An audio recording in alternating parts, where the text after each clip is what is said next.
Hey everybody, Traci Cornelius here, and we are doing our pregnancy week 38 update. So just 2 weeks to go now before hopefully little lady makes her arrival. And this week you can kind of tell the body is much more geared towards trying to get ready for birth now. So that means much more intense Braxton Hicks. There's a lot more pressure going on. There's a lot more movement within the pelvis, all of that type of thing. Also had a midwife appointment this week on Monday, and during that appointment we had a number of different parts where, one, we wanted to find out exactly the position that the baby is lying in, feeling if it's engaged. Oh, steady, sweetie, I can't do that for a minute, sweetie. Okay, good girl. All of that type of thing. Within your maternity notes there will be abbreviations such as CEF for I think it's cephalic. Not particularly great at pronouncing things, as you can probably tell, but it will basically tell you how the baby's position is, so how it's lying. If it's long, it means it's lying literally the way it's meant to be. If it says trans, then it's transverse, meaning it's going from side to side, that type of thing. But one of the other items that you will often find around about this time, and if it's your first pregnancy, you may have even had this from about 34 weeks, is the fractions. So how many fifths you happen to be. And that's a question that I hear a lot of mums to be asking. What does that actually mean? So what your midwife will do when she does the measurements is she will also feel to find out how much of the baby's head she can still feel above the rim of your pelvis.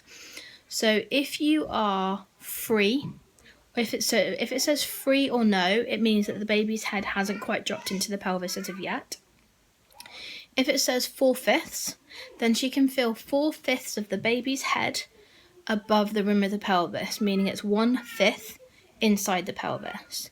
Once the baby's head is 3/5 into the pelvis, that means that technically the baby's head is engaged, which is all good. When I went on Monday, it was 4 to 3/5. So, it was already basically pretty much engaged. Now, a lot of the intense feelings that I've been having of late within the Braxton Hicks have been the pressure of the baby pushing down. And I think I may have mentioned this in one of the videos before. But I'm sorry, I'm wearing a dark top today, so it's not so easy to see. But the pressure kind of goes from here, and it really does literally push the baby down. And you can kind of feel it. It's like, ugh, like it's a very strange sensation.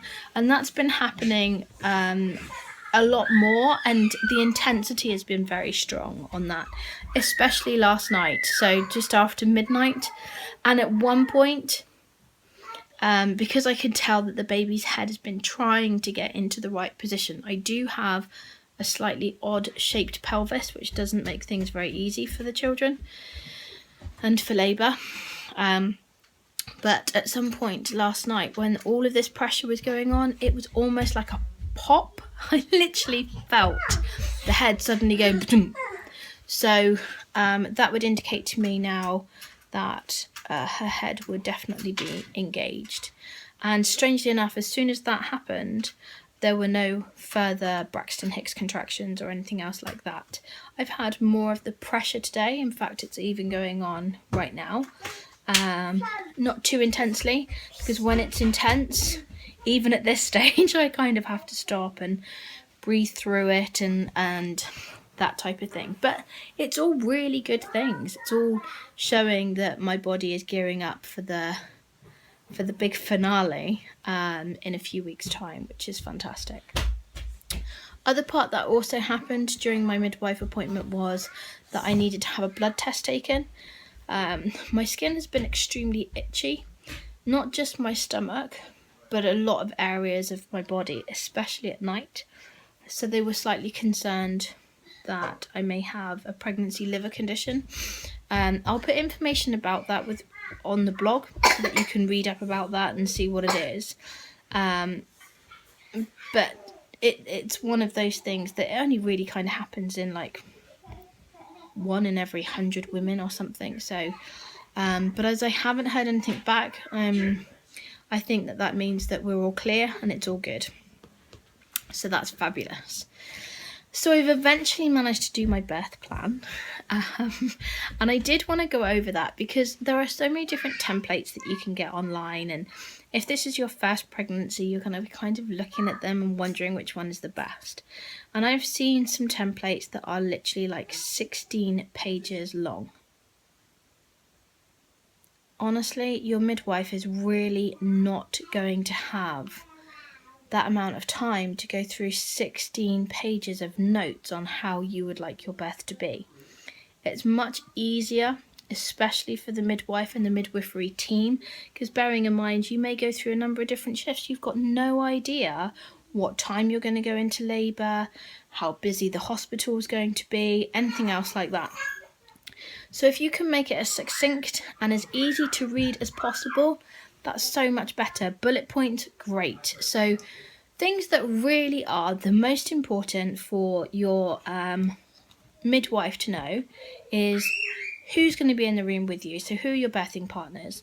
If you're in the UK, you can only have 2 birthing partners for most hospitals anyway, or up to 2. So for example, on mine I have Mark Ford, and then I've written, my partner, and I've written Marie Claire, and put that, she's my sister, because it's nice for them to know the relationship. You don't also know what stage or state you will personally be in when you get to hospital, so you might not really be in the whole explanation of who is who kind of state of mind. Next thing that's going to be really important is the overall part of how you would like your labour to be. Do you want to be constantly monitored? Would you like to be as free as possible to move around? All of those type of things. And then things such as what kind of... It's kind of happening now, sorry. It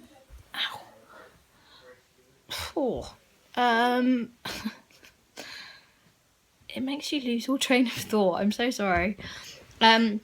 What type of help medically that you might wish to have, so gas and air, or whether you just want to go through breathing techniques, or whether you want an epidural, those type of things. So that's like the crux of it. And then pretty much what you would like your labour to be like. It doesn't really need to be War and Peace kind of document. And to be honest, on some of these templates I've seen, it says, I'd like to be standing up when I give birth. I'd like to be doing all these type of things. And yeah, okay, that's great for them to do that. You have absolutely no idea. And as far as position goes, most of the time a midwife is going to be encouraging you to get into the optimum position to help your baby come through the easiest and the quickest. And that's all going to be instinct and whatever on the day. So I wouldn't get too het up, especially if this is your first pregnancy, on writing down all of those major details. So my birth plan is basically one side of A4. It is mainly made up of bullet points to make it much easier for the midwifery team to come in and kind of know the most important parts, really.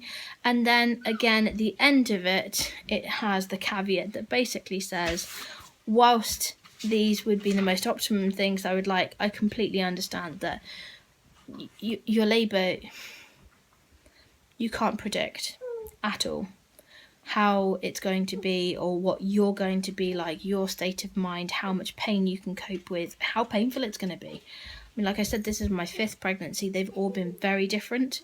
They've all had varying degrees of pain. They've all had just...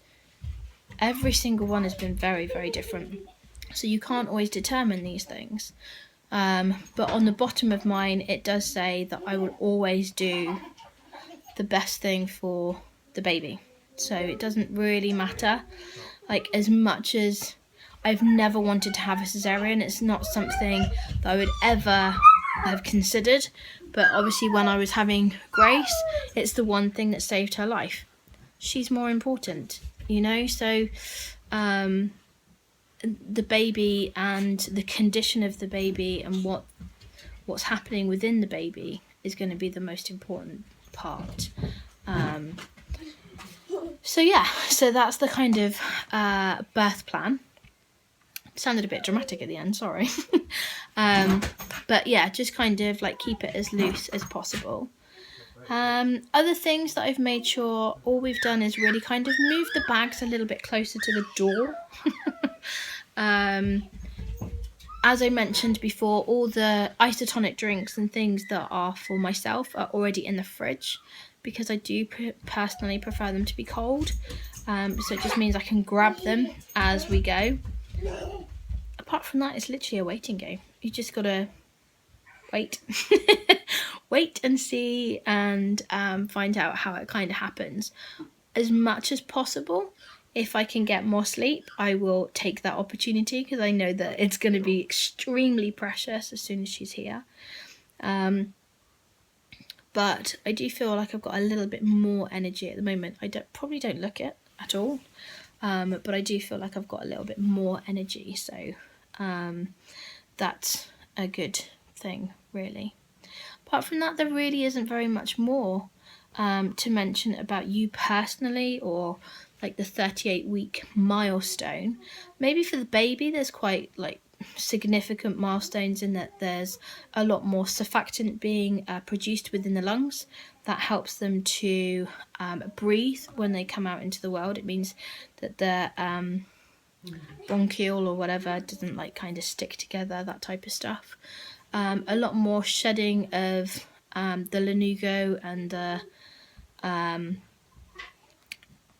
vernix caseosa, which is like the kind of greasy substance on their skin. A lot more of that will be coming away, again in readiness for labour, and that all kind of helps for their first yucky sticky poop, which is called meconium for the first one, and it's like a real, looks like tar, and it is really sticky and horrible. But again, all of those type of things help the baby, so it's exciting times. The girls are much more excited. I think they know that there's not much longer now. Grace already knew that as soon as it got to her birthday, then it's not much longer after that. She's 3 on Saturday, so we've got that to look forward to as well. So I think that's pretty much all I can tell you for this week, and then I will keep you updated. So thanks very much for watching. If you like this, please do give it a thumbs up and a subscribe, and hopefully very soon we will be sharing our birth with you. Not the icky bicky bits. That's not gonna happen. It'll be like here upwards, just so that you know that. But the exciting kind of parts, hopefully, of our little lady's arrival, and also, you know, what the girls think of her and all that type of stuff. So yeah, it's getting very exciting. Thanks very much, guys. I'll speak to you again soon. Bye.